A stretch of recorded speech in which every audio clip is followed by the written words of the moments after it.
नमस्कार, प्रणाम, हर महादेव। हम हैं प्रियंका देवी कुशवाहा और हमारे यूट्यूब चैनल प्रियंका भक्ति गीत टाटा में रउआ सभी के स्वागत है। रउआ सभी के बीच में बहुत प्यारा सा, बहुत सुंदर सा बेटी विवाह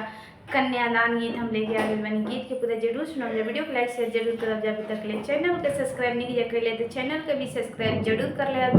और कमेंट बॉक्स में लिख के भेजम कि हमारे गीत कैसा लगा था, गीत के कहाँ से सुना तन जा। और एजा बहुत जोर से बारिश होके वाला बड़ो है तो अभी भी गीत की रिकॉर्डिंग करते नहीं रहुआ लोग, तरह बारिश होता कि नहीं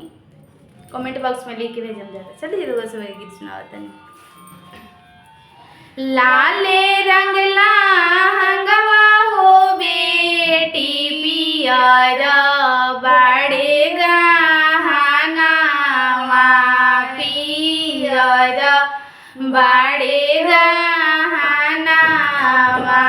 सजी धजी सुंदर हो बेटी बैठे ली हो अंगनावा यारे बैठे ली हो अंगनावा रोवेली सुंदर हो बेटी नैना ढारे हो लोरावा यारे नैना ढारे हो लोरावा कौमनी कारण माई पापा दिहल हमा के दानावा यारे दिहनी हमा के दानावा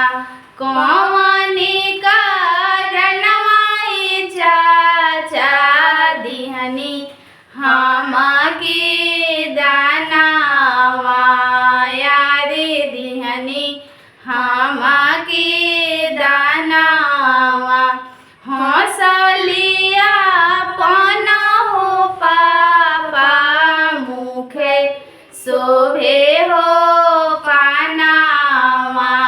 यारे मुखे शोभे हो पानावा हंसलिया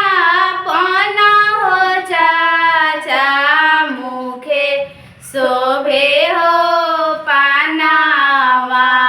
यारे मुखे शोभे हो पानावा तोहा के दान कैनी हो बेटी सुंदर दुल्हा के साथावा सुंदर दुल्हा के साथावा हंसले सुंदर हो दुल्हा मुखे शोभे हो पानावा यारे मुखे शोभे हो पानावा तोहा के ले जाइबो हो धनिया न हो नगरिया यारे अपनी हो नगरिया पूछले अपन हो भैया सुंदर दीदी के लोरावा यारे सुंदर दीदी के लोरावा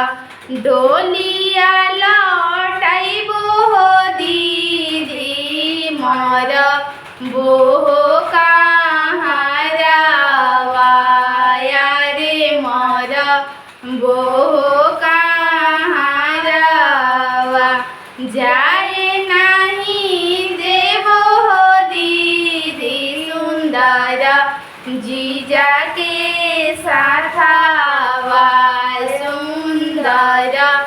जीजा के साथावा अरे हंसले सुंदर हो दुल्हा मुखे शोभे हो पानावा यारे मुखे शोभे हो पानावा अरे के तनवा पन हो सरऊ कर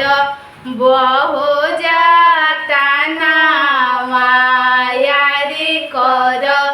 बहो जाता ना